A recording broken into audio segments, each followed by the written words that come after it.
I always choose window seats.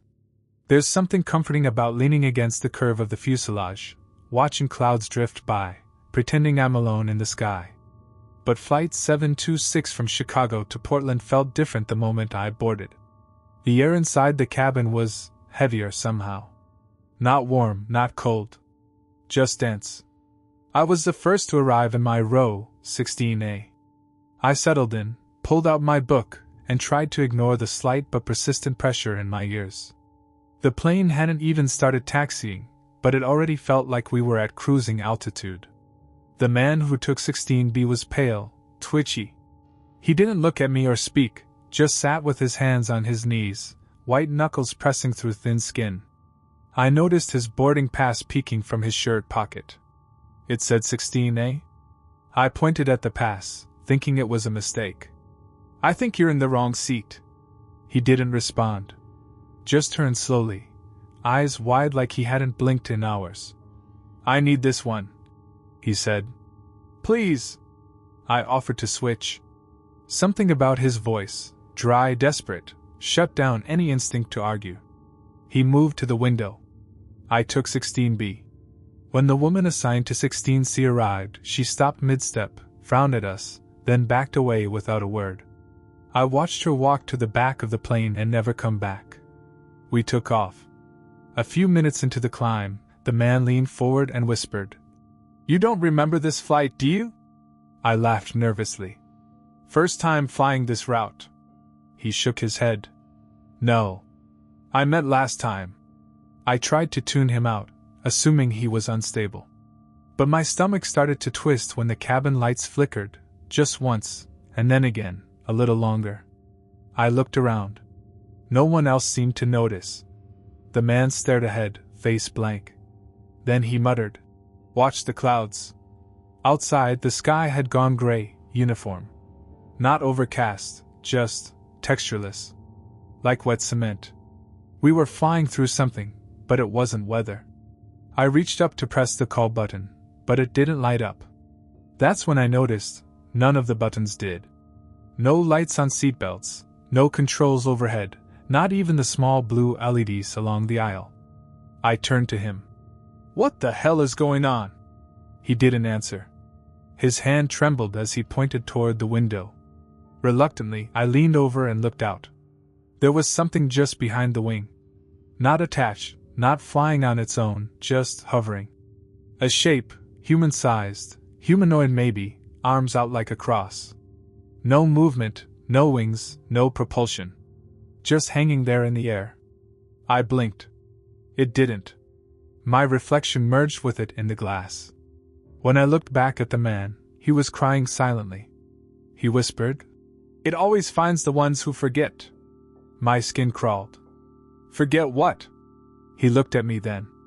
Not at my face, at my hands. "Check your palms."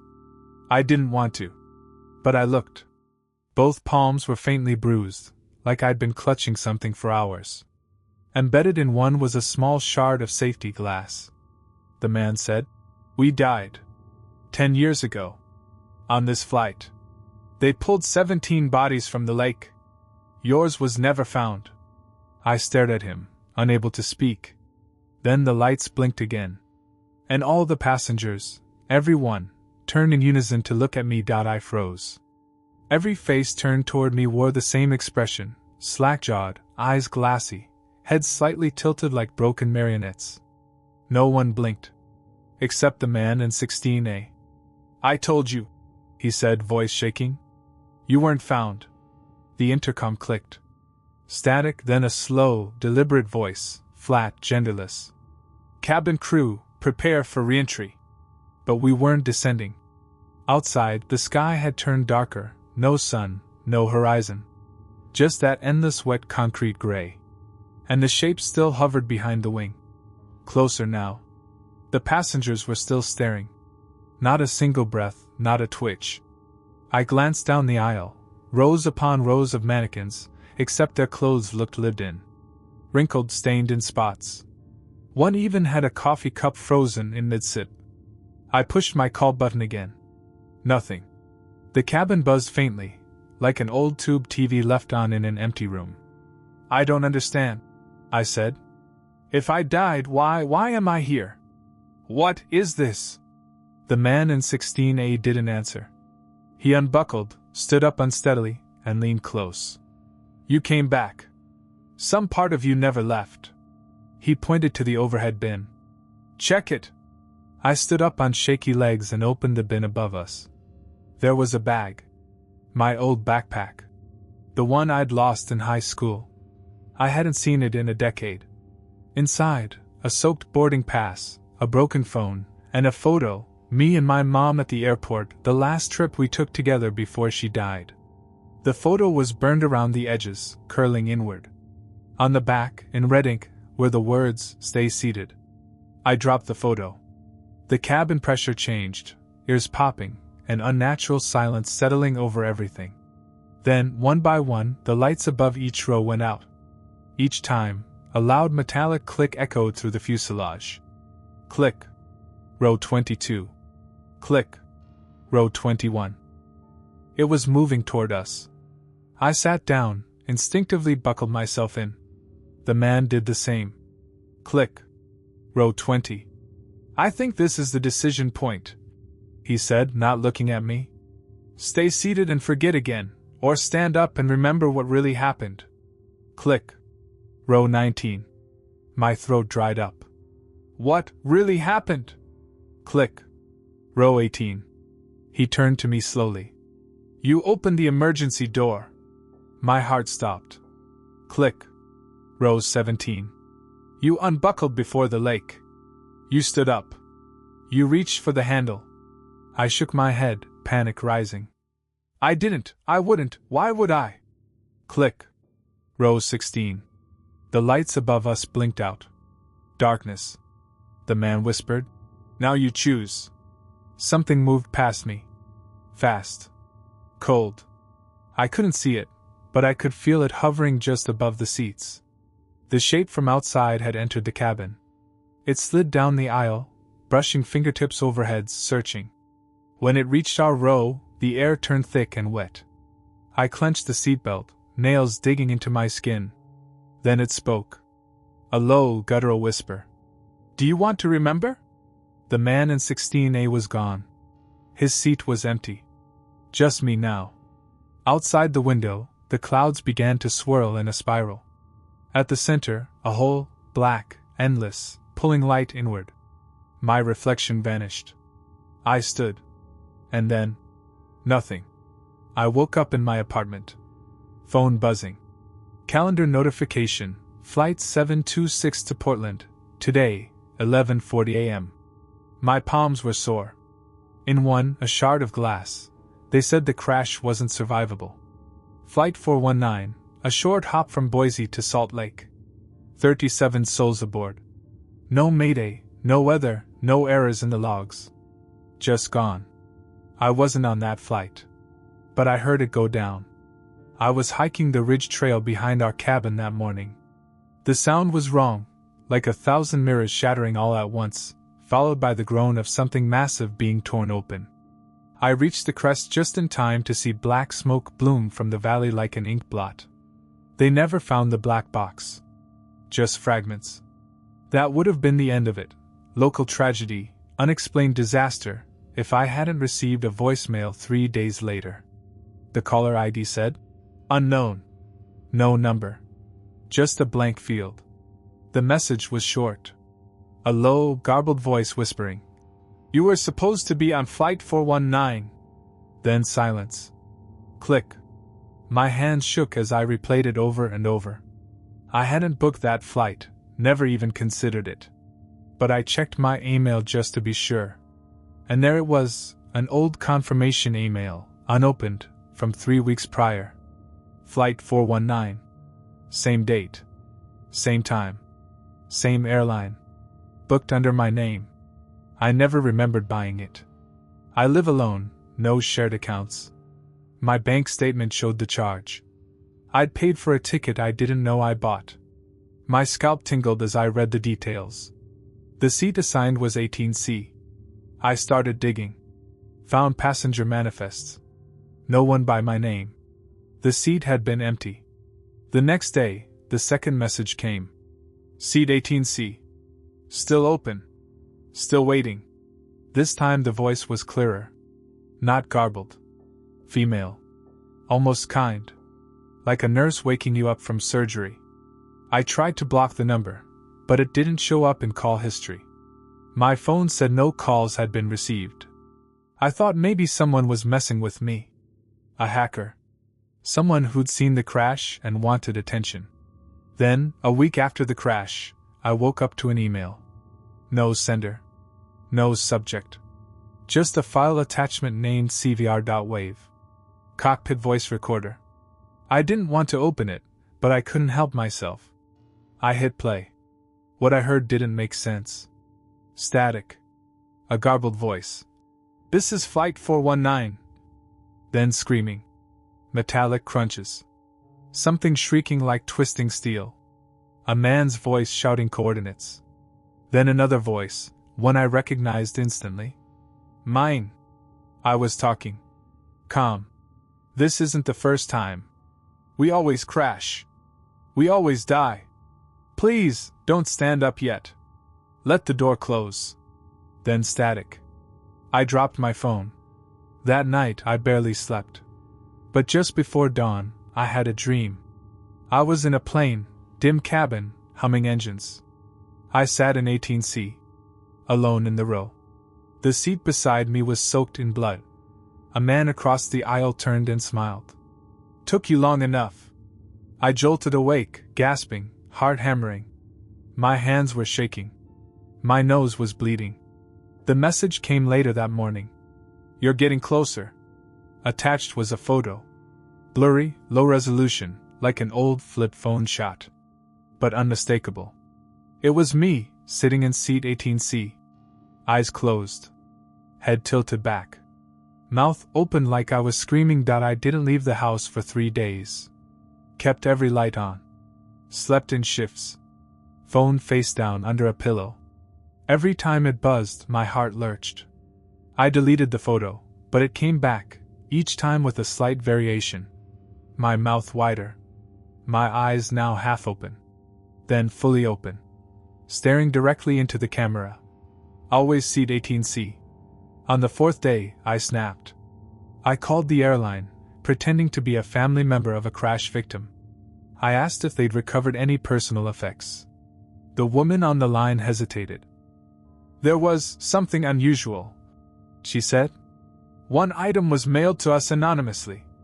No return address. What was it? She didn't answer right away. Then, a flight recorder. But not from that plane. My mouth went dry. It was dated 2014.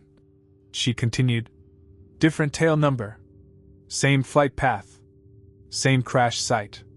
That aircraft went down in nearly identical conditions. Another unexplained event. Can I hear it? No, she said quietly. We forwarded it to the NTSB. But it didn't match any model we've ever used. The voices didn't line up with the crew manifest. I thanked her and hung up. That night, I heard a knock at the door. Gentle, measured. Not insistent, not impatient. Just waiting. I looked through the peephole. No one there. Then the doorbell rang. I froze. Another voicemail. This time I didn't have to check the screen. The phone lit up with one word. Boarding. I played the message. It was a chorus. Hundreds of voices, layered over each other. Some laughing. Some crying. Some just whispering my name. At the very end, a mechanical voice repeated. Gate 18C. Final call. I couldn't take it anymore. I packed a bag, drove to the nearest airport at 3 a.m. I didn't know what I was doing. I just needed proof, something to tell me this wasn't real. The terminal was empty. Except it wasn't. Gate 18C glowed at the far end of the concourse. No staff. No passengers. Just one jet bridge extended into a plane I didn't recognize, smaller than a commercial jet, older. Its skin was matte black, windowless. No airline branding. I should have walked away. But something, curiosity, maybe, pushed me forward. As I stepped into the jet bridge, the lights dimmed behind me. The air turned cold. Inside, the cabin was silent. Every seat was full. I walked the aisle shaking. Each passenger's head lolled slightly, like they were asleep. But none of them breathed. None moved. I recognized faces from crash reports. Newspaper clippings. Photos from news articles I'd skimmed but never read. Seat 18C was empty. The tray table was down. On it a black recorder. No buttons. No labels. I sat. The moment I did, the cabin lights cut out. Total darkness. A voice, not my own, whispered in my ear. "We always crash. We always crash." Then, impact. I woke up in my bed. Sheets soaked. Phone blinking. New voicemail. No number. One word. Again. This isn't going to make sense. I know that. I've gone over the logs, the transcripts, the weather reports, all of it. There's no reason for what happened to have happened. But it did. I was the only flight attendant on a private charter, just 6 passengers, all executives heading to a remote retreat in Colorado. Small jet. Gulfstream. Routine. We took off at 2:40 p.m. under clear skies. I remember because I always jot the departure time on a sticky note in the galley. Just a habit. We hit cruising altitude within 20 minutes. That's when I started noticing small things. Nothing dramatic. Just wrong. The overhead clock was counting backward. I thought maybe it was malfunctioning, so I ignored it. But then the cabin got colder. I checked the thermostat, set to 72, but the metal of the galley cart was nearly too cold to touch. I asked the pilot over the intercom if he could bump the heat. He didn't respond. When I knocked on the cockpit door, it wasn't locked. It opened with barely any pressure. Empty. No captain. No co-pilot. Just 2 empty seats and a quiet hum from the control panel. I backed out slowly and closed the door. The passengers were all asleep, or looked it. Every one of them reclined, eyes closed, perfectly still. Too still. I called out. No one stirred. I touched the shoulder of the nearest one, a woman in a gray pantsuit, and her head tilted toward me like a doll's, mouth slightly open. No breath. Panic rising, I checked each one. No pulse. Skin cold. Eyes glassy behind shut lids. But they weren't dead. I know dead. I've worked trauma flights. These people were paused. I ran to the cabin phone, hit the emergency code. Dead tone. Then something strange happened. The lights dimmed. A low mechanical voice came through the PA, emotionless. Cruising altitude maintained. Estimated arrival, never. I turned. The cabin had changed. All 6 passengers were sitting upright now, eyes open, staring at me. No one moved. No one blinked. They all spoke at once. You shouldn't be awake. I stumbled back, heart hammering. The floor beneath me buckled. Not a full jolt, just a slow, unnatural tilt, as if gravity were slowly deciding to shift somewhere else. I grabbed the seat for balance. My hand touched something wet. Blood. Fresh. It was dripping from the ceiling above seat 3B. I looked up. There was no panel. No baggage compartment. Just a hole, small, irregular, like something had chewed its way through the metal. From inside it, I heard breathing. I backed away.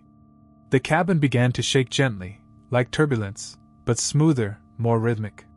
Like a heartbeat. The passengers were gone. The seats were empty again. Except mine. The one I always take when we're not full. Row 4A. Seatbelt still buckled. My name tag clipped to the tray table.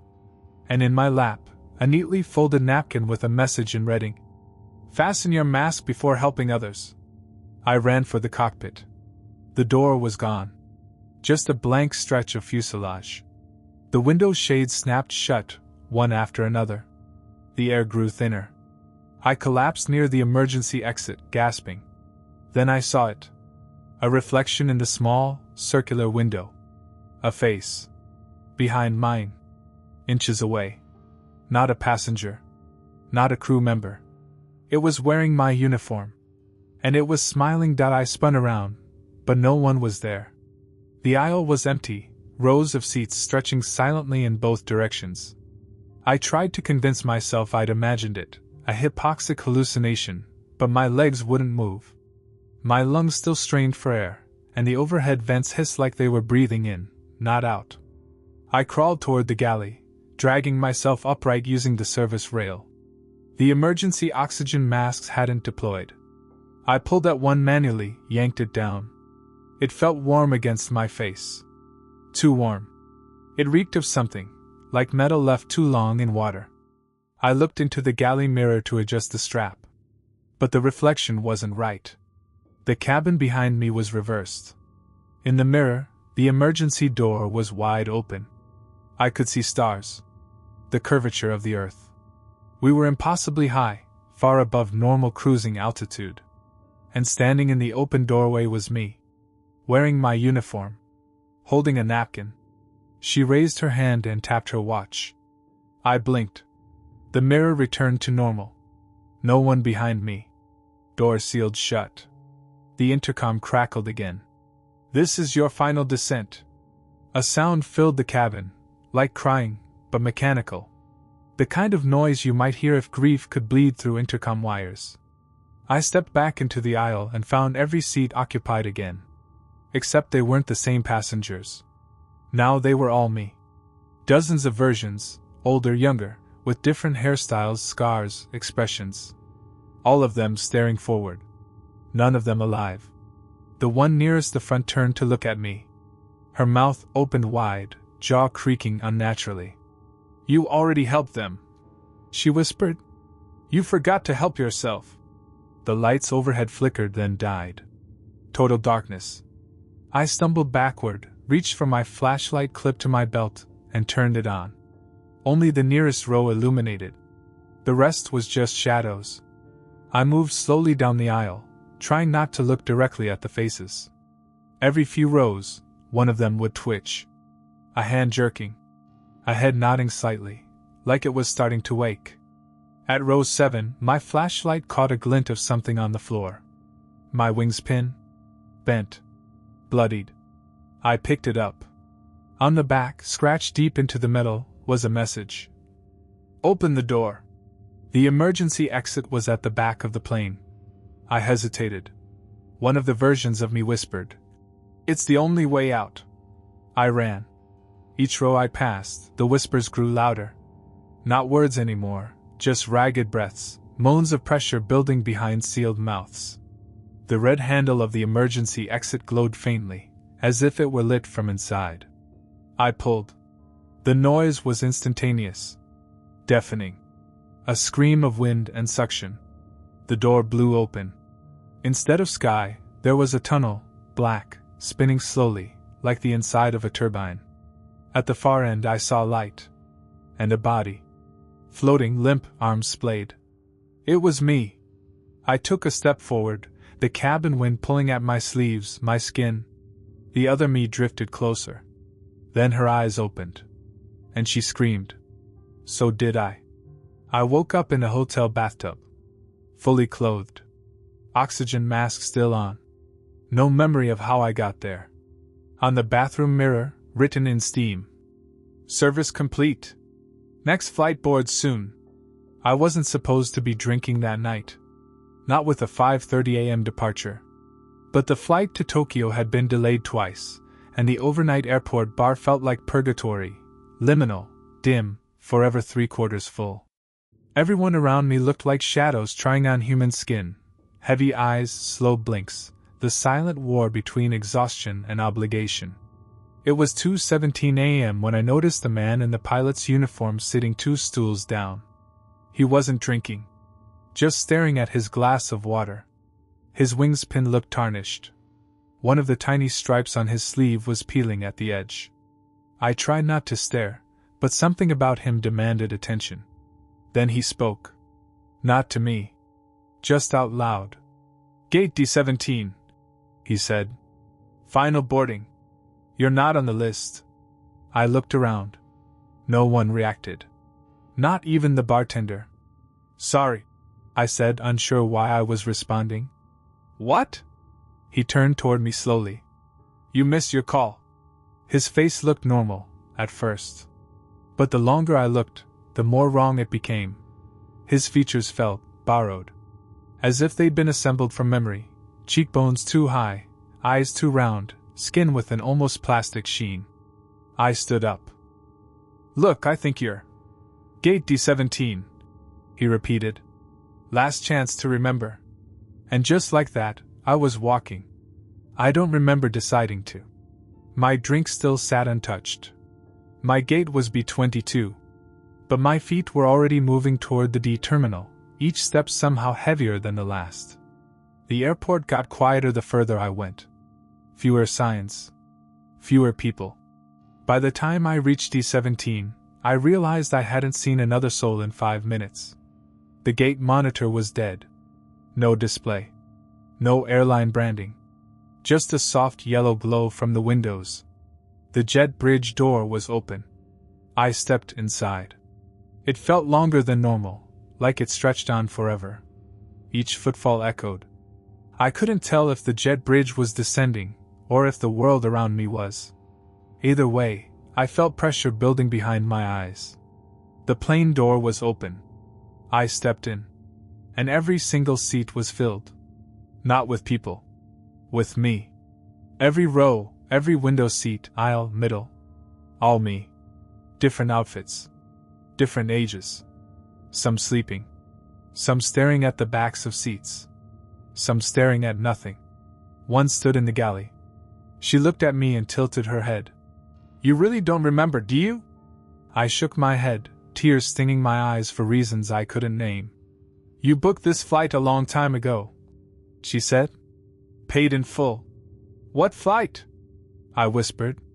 She handed me a boarding pass. It was old. Yellowed at the corners. Dated years ago. Passenger my name. Seat void. Destination departed. Then the cabin lights cut out. And all of them, every me, started to stand up. I turned to run. But the jet bridge was gone. Behind me was just fuselage, a blank metal wall, cold and seamless. No door. No seams. No exit. The versions of me crowded the aisle. Silent. Moving with eerie coordination, like they shared one nervous system. Their eyes didn't glow, didn't bleed, didn't show anything unnatural. That was the worst part. They looked tired. Tired in a way I understood too well. You stayed too long, one said, voice perfectly my own. You boarded late. Another. We've all taken this flight. A third reached out and touched my shoulder. And we all landed differently. Their hands weren't cold or warm. Just wrong. Like being touched by something that had forgotten how skin worked. I didn't buy this ticket, I whispered. They all nodded. That's what we said too. Suddenly, all at once, every overhead compartment creaked open. Slowly in unison. Each one revealing the same thing. A single suitcase. Old. Faded. Mine. I hadn't seen it in years. Not since the accident. The highway. The flipped car.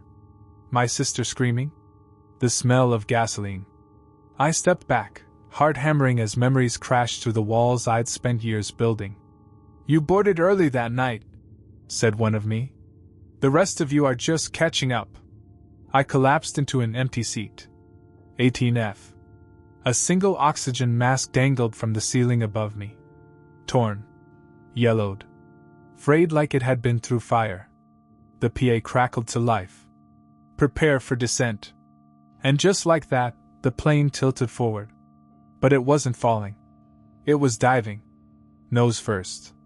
The cabin tilted and the other versions of me didn't scream.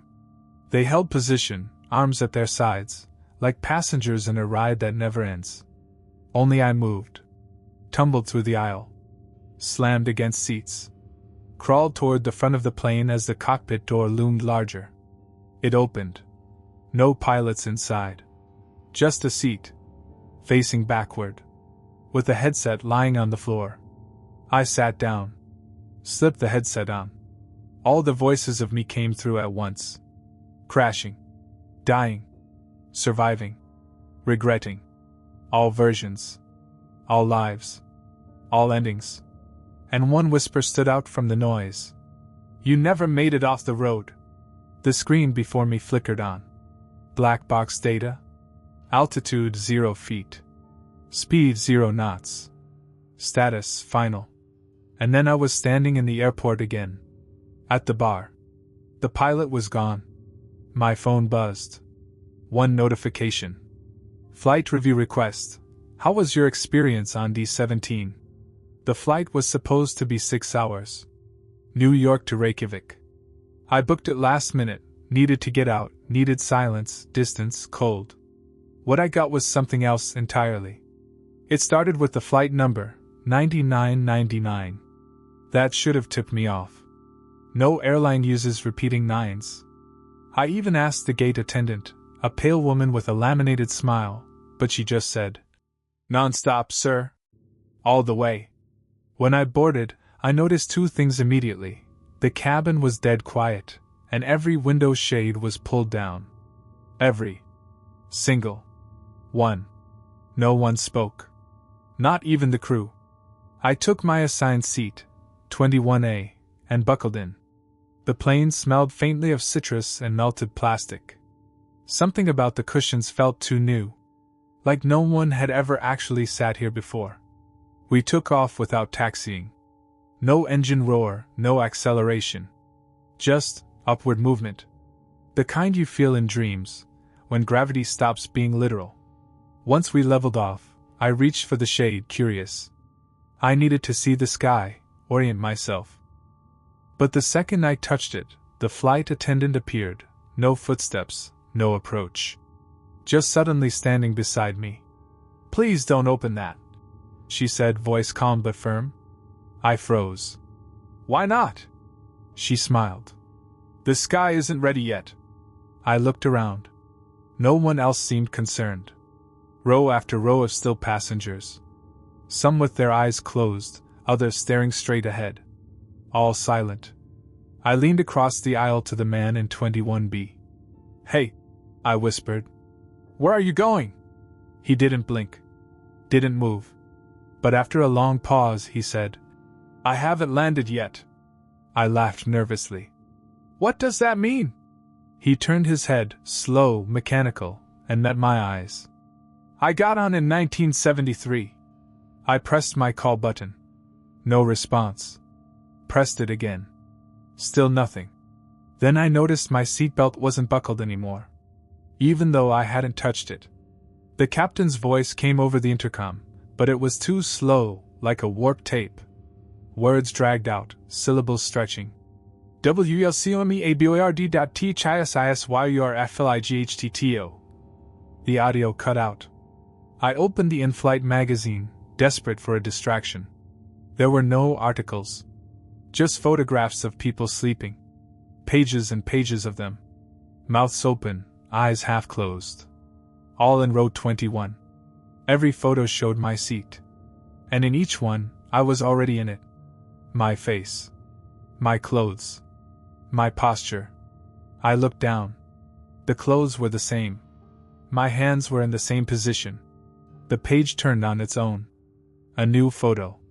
I was standing in the aisle, screaming. The passengers around me remained still. In the photo, one of the sleeping men had his hand on my shoulder. He was smiling. I slammed the magazine shut and stood. The plane tilted sharply. Not side to side, forward. As if we were diving nose first, but without speed, without force. Just a slow, patient fall. No one reacted. The windows began to pulse. Light bleeding through the shades, red and flickering like distant fire. A humming started, low and guttural, vibrating in my teeth. I stumbled toward the front. The cockpit door had no handle. Behind me, someone whispered, "You don't get off until you remember why you got on." I turned. The aisle was empty. The lights flickered once, then held steady. Only now, every window shade was open. And outside, there was no sky. Only a vast reflection of the plane itself, flying through a mirror of black. I don't know how long I stood there. The reflection outside the window didn't move. It was as if the plane was flying in place, suspended in pitch black oil. Every pane of glass revealed the same view, our aircraft, hovering just beside itself, but no cabin lights inside the mirrored one. No passengers. Just shape. Shadow. I stepped backward, unsure if I was even breathing. Then, something changed. In the reflection, a figure stood up. One seat. One aisle. One movement. It was me. It walked slowly, deliberately, head turned toward the window, mirroring my every step. But when I stopped, it didn't. I watched as it moved toward the emergency exit in the mirrored plane. I ran to the closest window for a better view. The other me reached the door, placed a hand on the release lever, looked straight at me, and smiled. It pulled. Nothing happened here. No decompression, no alarms. But in the reflection, the door exploded open. The cabin lights in the mirrored plane flickered and died. One by one, the seats inside vanished into darkness. And then, the mirrored me was gone. Behind me, a sound. Bare feet on carpet. I turned too late. The flight attendant stood there. The same woman. But now her eyes were completely white, as if dipped in milk. She held a clipboard against her chest like a shield. "Seat 21A," she said gently. "We're ready for your memory." "I want to get off," I told her. "You already did," she said. She handed me the clipboard. There was only one page. At the top, confirmation of intent. Below it, my name, my date of birth, and a line I didn't remember signing. "I consent to forgetting." I looked up. "What did I forget?" She blinked. "It's time for you to remember." The lights dimmed.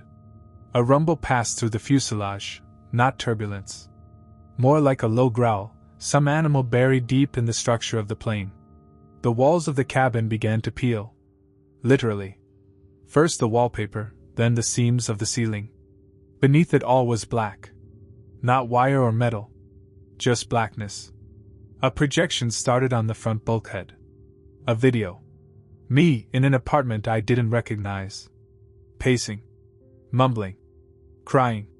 In the footage, I open a laptop, type something. I freeze the frame. The screen shows an airline booking page. Flight 9999. One passenger. No destination. The footage jumps. Now I'm sitting in the plane. Shaking. Talking to someone across the aisle. There's no one there. Then the camera pans. And I realize. There never was anyone else. Back in the cabin, I ran to the rear galley. The plane was empty now. Every seat vacant. Lights flickering softly, like a heartbeat slowing down. I found my bag in the overhead bin. The zipper wouldn't budge. Inside was only a mirror. Cracked down the middle. In it I saw myself. As I am. Pale, sleepless, drifting between sleep and memory. Behind me, a row of identical seats stretching into darkness. I touched the mirror. The crack widened. Then I woke up. Not in a bed. Not in a hotel. In seat 21A. Head resting against the window. The flight attendant walked past, smiling. "Coffee or tea?" she asked. I stared out the window. Only clouds now. No reflection. No second plane. The intercom clicked. "Ladies and gentlemen, welcome to your destination. For those continuing on Flight 9999, we thank you for choosing to forget." The landing gear lowered. But we never landed.